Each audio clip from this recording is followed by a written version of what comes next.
Hey everyone, hi, welcome or welcome back to my channel. Today I am testing out my new mic setup, so you could probably see the top of the mic right here, which is very different. And I am going to be taking you book shopping with me. I'm getting rid of a bunch of books and I'm hoping to pick up some books. So if you're into that, then I'm glad to have you here. If you're new or not new, then hello, hi. But if you're new and you're not subscribed and you're enjoying this video and you're enjoying the vibe, then I would encourage you to subscribe. My name is Shelly. I don't think I said that. I'm overexcited. And yeah, let's go ahead and just jump into the meat of this video. I'm really hoping this mic situation goes well. So I'm going to show you some books I'm unhauling. Today we're going to this wonderful bookstore that's about 45 minutes away, and it's called My Sister's Books, and they mostly carry paperbacks, unless it's a brand new book, in which they will make the exception to carry the hardcover. But I love myself a paperback book. And so I am getting rid of a bunch of books for various reasons, and here are a handful. So I've decided that Murakami's not for me. So I have a bunch of Murakami books that I'm getting rid of. This is The Wind-Up Bird Chronicle. I also have Kafka on the Shore and 1Q84. That kind of rhymed. Nice.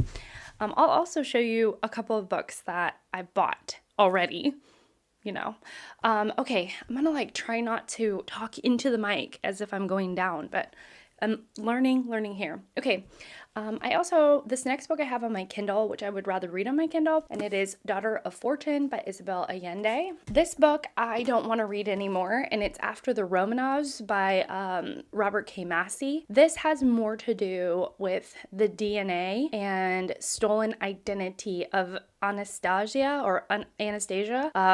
one of the youngest Romanovs that was murdered, and just getting into the weeds of, are these fake Anastasias, are they real? That's kind of the question.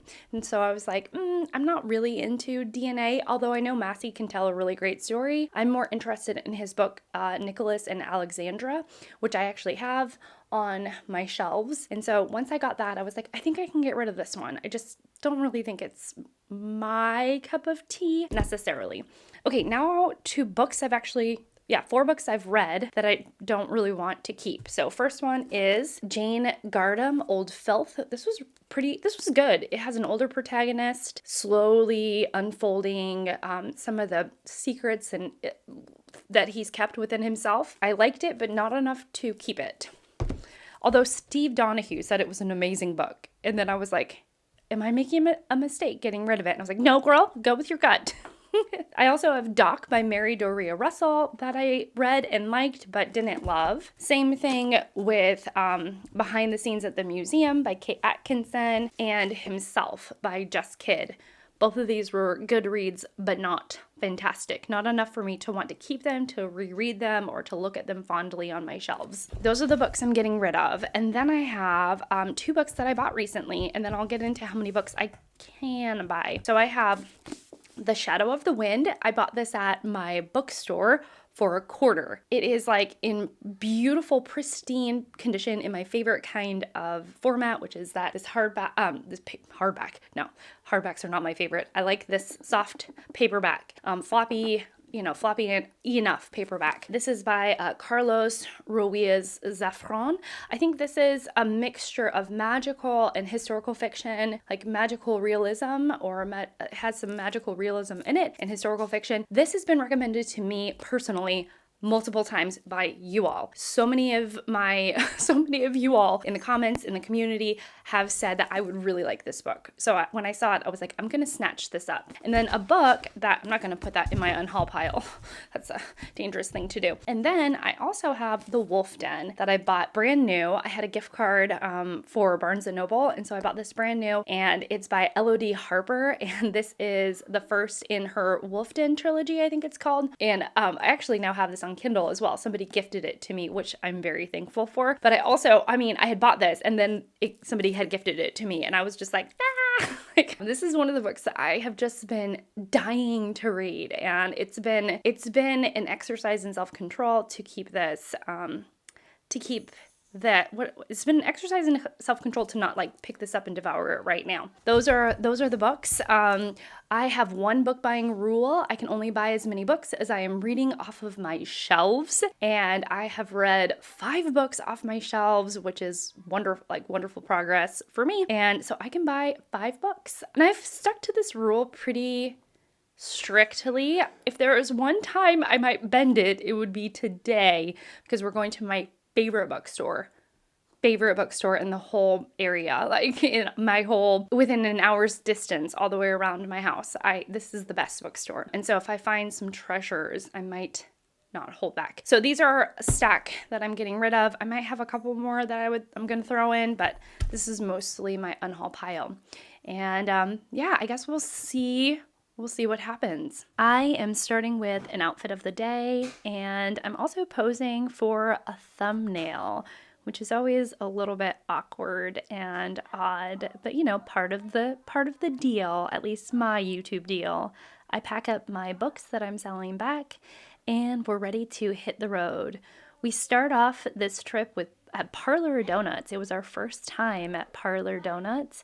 We all were excited to try these interesting looking donuts, and boy, did they deliver. Not too sweet and almost a croissant-like dough. I, of course, got some coffee as well. Then we were at this bookstore, and as you can see, there are basically floor-to-ceiling books. Almost floor to ceiling, and of every genre you can imagine. It is a book lover's dream. And my favorite thing is actually combing through all of the books. So I searched high and low with all of my lists, and I really enjoyed the hour and a half that I spent there. I came home with some treasures, that's for sure, and all of that combing and searching did me quite a bit of good. What a glorious day. So the shopping trip ended up being really, really good, actually. There was a lot of titles I did a lot of combing through, and one of the women who was working at the shop gave me a really wonderful compliment, and she was like, "You read very different things."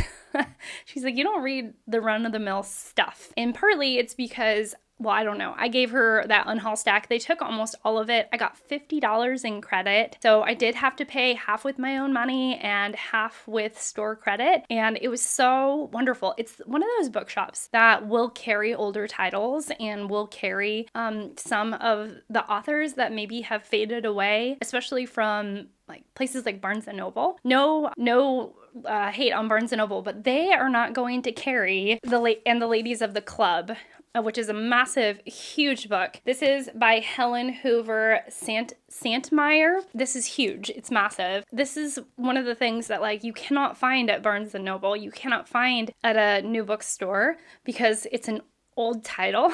It's not, I don't know when it was last printed. It was just, I gave this to the woman. This is one of the reasons why she was like, "You read very different things." It was the book that I found, and I was like, I immediately wanted to get it. So this was like, this was the book that I got. So this is a Steve Donahue recommended choice, and also someone in my comments, one of you all had mentioned you read this book recently and it was really, really, really good. Now it's super long. I imagine this is kind of the Emily Gilmore.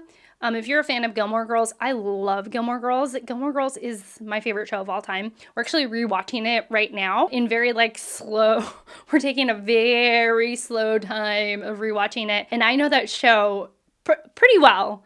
I've watched it a lot, and we're doing it kind of like at that getting ready for dinner kind of time is when we're rewatching it, and I'm like, oh my gosh, it's so good. And the Ladies of the Club is about a club or and what I think of as like sort of a hoity-toity club, and it's the generations, the life, love, war, peace of these decades in America. I imagine it's almost like Emily Gilmore, the mother Gilmore, Richard's wife, it's like her life in the saga. She's like one of the players of the many women that go to this club. And I imagine that's what I imagine it as. So ever since Steve talked about this, saying that it was amazing, I've wanted to get it. And it's huge. It might be my longest.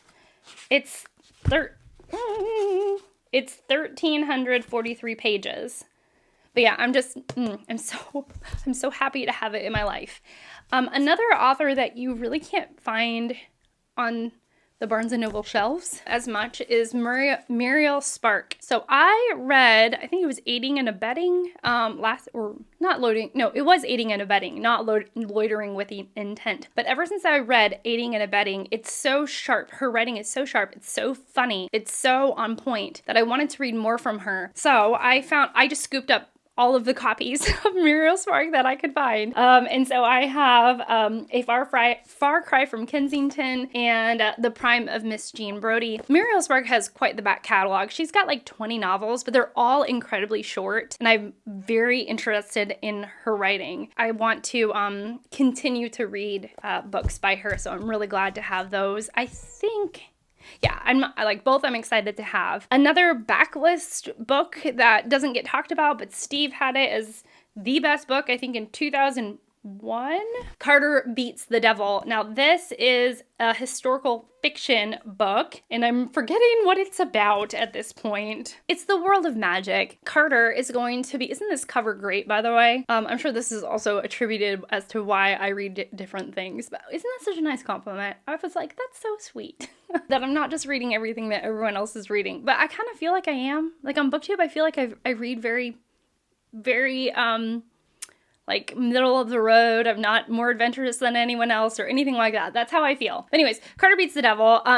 Carter is going to be a more talented illusionist than Houdini, and that of, the great Houdini. And it's going to be his world through magic, and I'm sure it's a character study in some ways, and magic and the dangerous world of illusion.